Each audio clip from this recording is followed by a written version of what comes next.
Hi, everybody. It's Grimm, and this is Deep Work Fast. Every week, I bring you new tools, ideas, concepts, anything you need to be the best that you can be in all the roles that you play at home and at work. This week, I wrote a blog and I directed it towards men, but if you're not a man, stay. It's for everybody. The men can't address these things without all of us.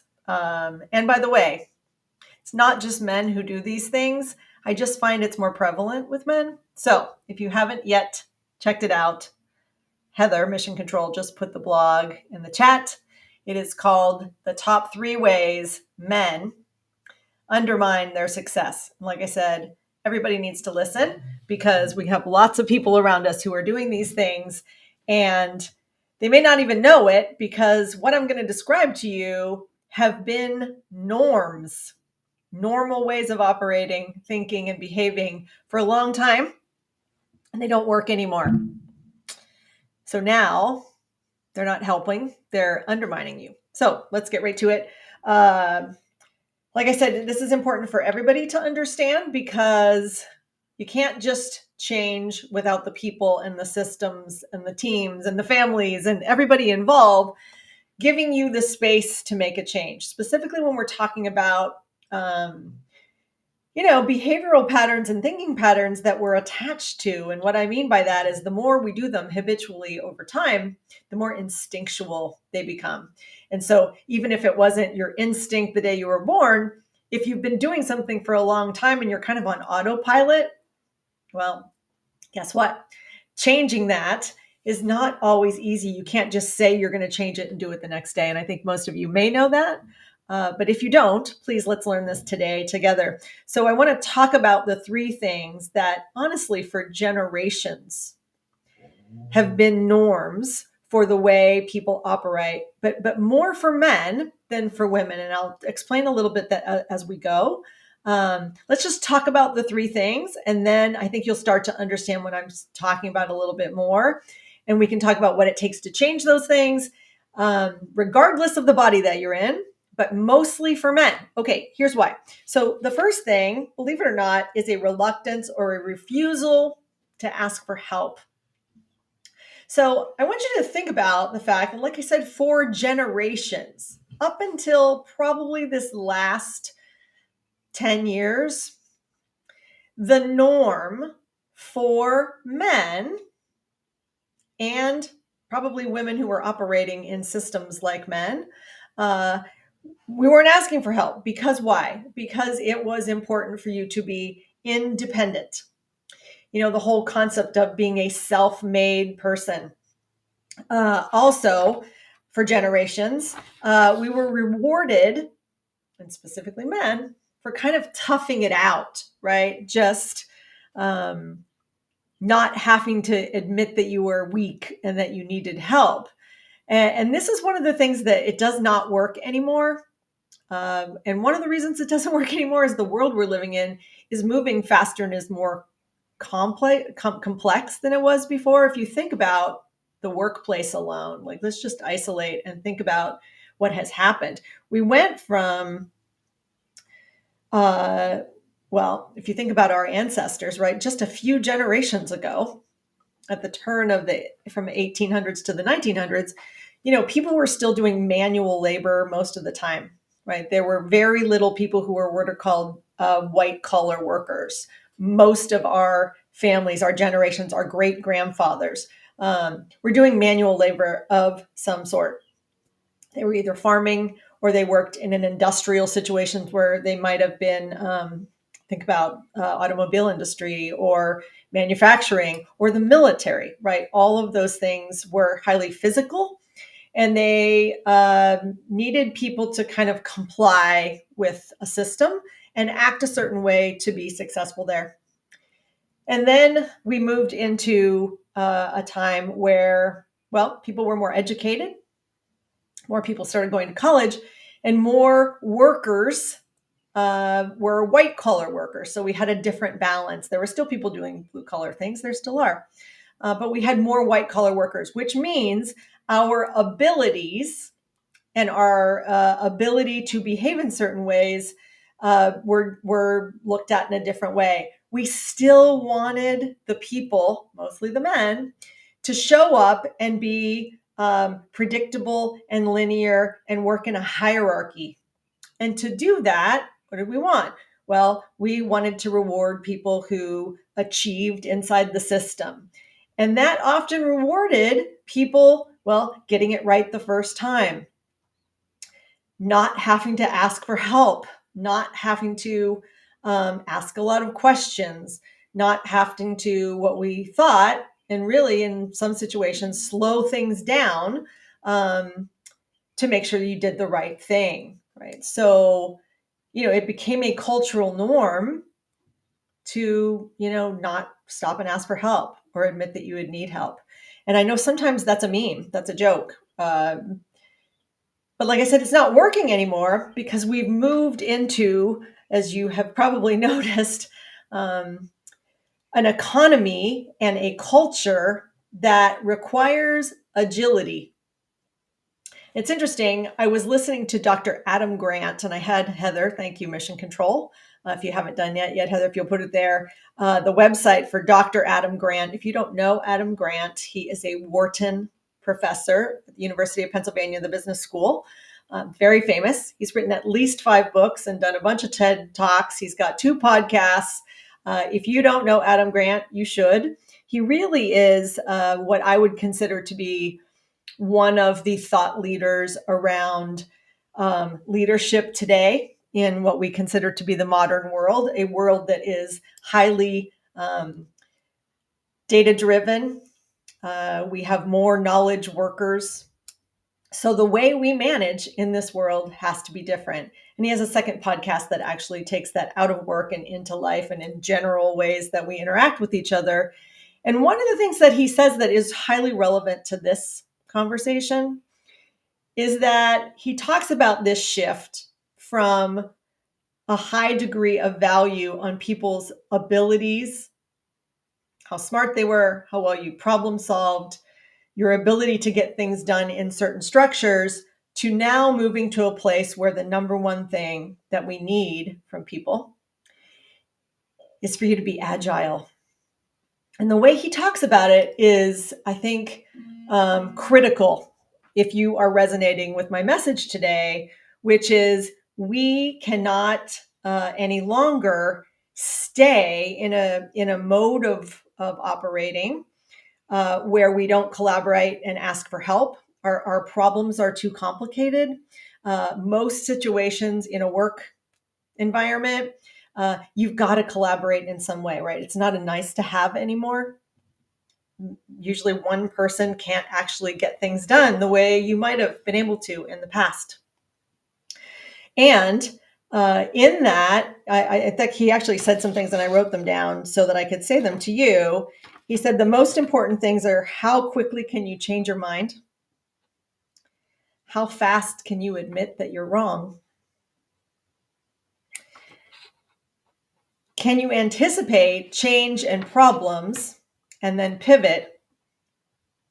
And can you be non-reactive, right? So if you think about that, that's all really new ways of being for a lot of people. But specifically, like I said, my topic today is around the things that I think are making a lot of men really doubt themselves and not feel confident. And like I said, the first thing is that being reluctant to ask for help. And so if you need to collaborate, right, that doesn't really work in collaboration. And I'm not talking about light baton tosses. I'm talking about true collaboration where you've got to get down and dirty with people and you have to be able to talk about what's working and what's not working and how are we going to react to the things that we're getting and what if our assumptions were wrong. We need to admit that immediately and move forward together. And that level of alignment requires that you can't be worried about what people are going to think if you ask for help. You can't. The second thing on my list, also important, and it really goes along with that, is avoiding vulnerability. And I have talked about this before, but if you haven't heard me, this is a big one.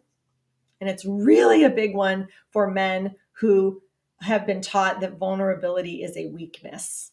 right? Vulnerability can be things like asking for help, but it's also showing emotion, and specifically showing emotion in situations where historically we've been told don't show emotions, like no crying in baseball. You know what I mean? Historically, emotions were not welcome in the boardroom. They weren't welcome at work. We weren't supposed to tell people how we were feeling. I've been coaching someone recently who was going through some pretty significant stuff at home and wasn't talking about it at work, even though everybody knew what was going on. And the people at work would talk to me and say, I'm really worried. It's kind of like he's acting like that stuff isn't happening, even though we know it is. So it has to be causing stress. And so in today's workplace in particular, but I think in our families too, it's more okay today than it's ever been to admit we have emotions, to share those emotions, to express them, right? Maybe in the moment you're having the emotion, or afterwards be able to talk about it. For a lot of people, that feels new and it feels scary. I know I coach a lot of men. We talk about this a lot. I have the privilege of having a fairly intimate relationship with men as a coach. And so sometimes they'll share things with me when they're afraid to share it with anybody else. And so this is a big one because we have to overcome, if you were taught that you should be a strong, silent type or stoic, that's a big one. People talk to me all the time. If you don't know what stoicism is, it's the ability to have that poker face all the time. And in the world today, that's not going to help you. People want to know. They want to be able to read you. We have a whole curriculum around emotional intelligence. Emotional intelligence is understanding your own emotions, but also being able to read the other people's cues so that you have the most productive, psychologically safe, and trusting environment in your home and in your work. You can't do that if you don't want to be vulnerable, right? So if this is you and this is new, then you need to understand that now is the time to expand your ability to do this. The third thing, I need to take a drink or I'm going to choke on the live. Okay. The third thing is choosing ego over everything. I want to talk about that. So it has been normal for generations and it still exists today. I want to talk specifically to men, but those of you who are not men, I want you to understand that this is something we all have to work on together because culturally, men have been rewarded and told they were successful when they had certain things, cars and watches and private jets, certain titles, certain amounts of money. The house had to look a certain way. You had to go on certain types of vacations. You all know what I mean.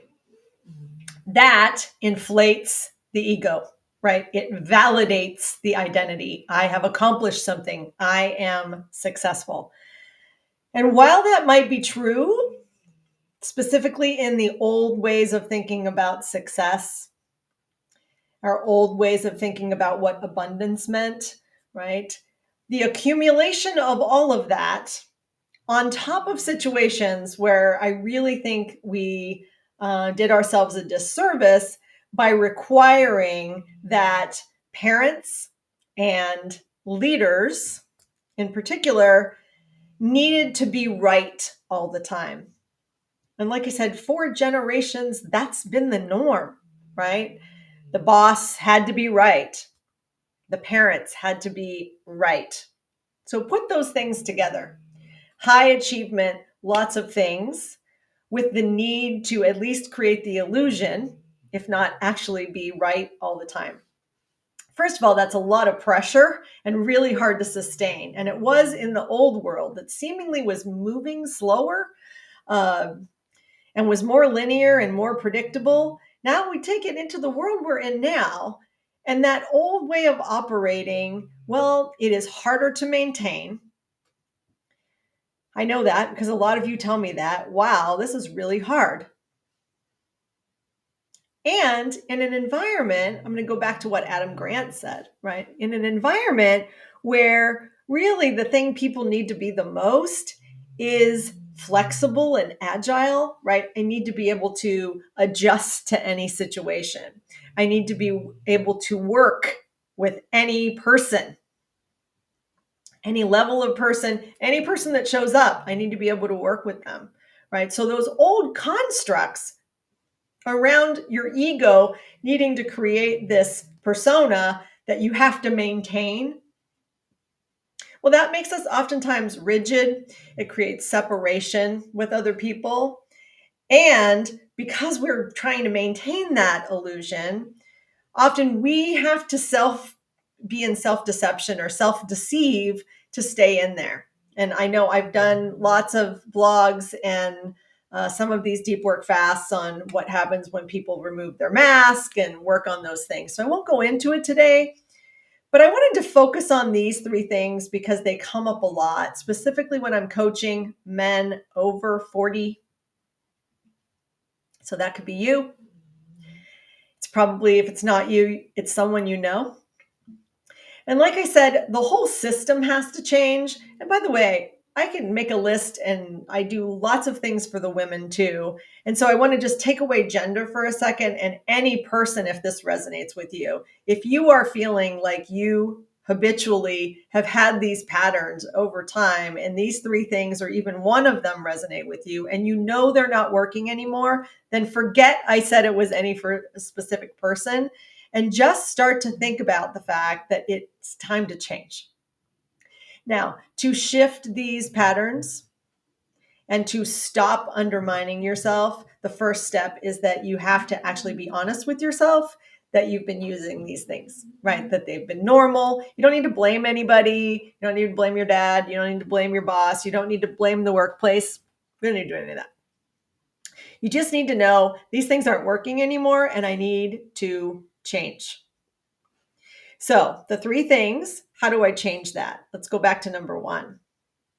So, if you are a person who is reluctant to get help, this is something you want to work on. You want to find the people that you trust. So, if this is at work, you probably are being forced to, if you don't already like it, collaborate with more people more often. So, you can start with people in the inner circle, in the area that you trust, and lean in to asking for help, and maybe in ways that are meaningful to you. So if there's technology, for instance, that's being used in the workplace and you know you haven't mastered it, ask for help, right? There's probably tech people in the organization who are paid to help you learn how to use your phone or your devices better, uh, or the software on your devices, whatever that is, right? Lean into something that you know when you learn the new thing, you accept the help, learn the new thing, you will feel more confident, right? So you don't have to go big. You don't have to go into something that you don't want if that's too scary. So lean into something, ask for help, and make sure it's something meaningful to you. That's a great start. On the other two, which is about vulnerability and of course, putting that ego in check and starting to be more flexible in your thinking, you probably are going to need a little bit more help. So I would start with Adam Grant. That's why I had Heather put the link there. Of course, you could find me too if we don't already work together. I am happy to help you. We could have a conversation and I could help you get resources. If you want coaching, of course, we do that. And then the other thing, and now I am talking to the men, in May, I'm doing a retreat in Montana where we're going to be working on this stuff. It's all men with me and some other facilitators, both men and women, an amazing chef team. We are going to fly fish and we're going to do work together, some group coaching, some individual coaching, so that you can shift and change. I would say the patterns or the thinking that you know you need to change, but maybe you're attached to them because you've been doing it for a long time.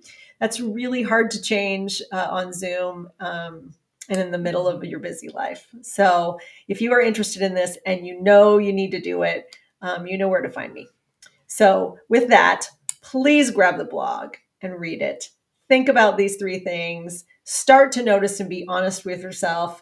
If you know they aren't working for you, like they're in the way, they're undermining you, you're starting to feel like you need to operate in some new ways at work or at home, and you're not really sure where to start, that's why I'm here. So, okay, that's it for now. Grab that blog, check out Adam Grant, and if you want to come to Montana, let me know. Otherwise, I'll see you next week for Deep Work Fast.